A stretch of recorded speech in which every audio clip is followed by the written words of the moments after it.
about 10 days after 9/11, I went through the Pentagon and I saw Secretary Rumsfeld and Deputy Secretary Wolfowitz. I went downstairs just to say hello to some of the people on the Joint Staff who used to work for me, and one of the generals called me and he said, "Sir, you got to come in. You got to come in and talk to me a second." I said, "Well, you're too busy." He said, "No."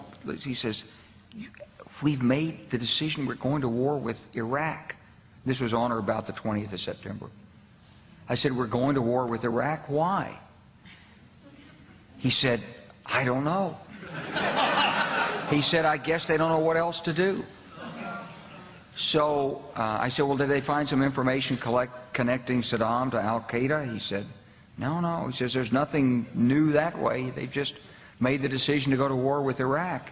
He said, "I guess it's like we don't know what to do about terrorists, but we've got a good military and we can take down governments." And he said, "I guess if the only tool you have is a hammer, every problem has to look like a nail."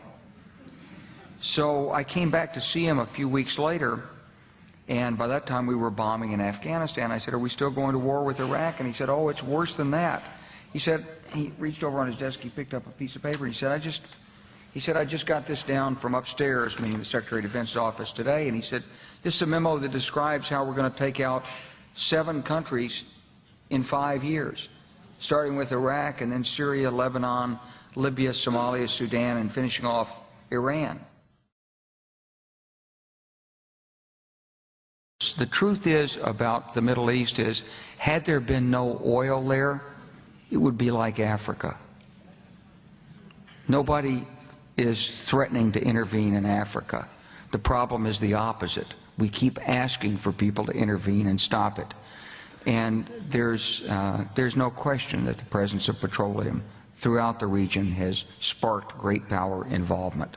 Whether that was the specific motivation for the coup or not, I can't tell you, but there's always been this attitude that somehow we could intervene and use force in the region.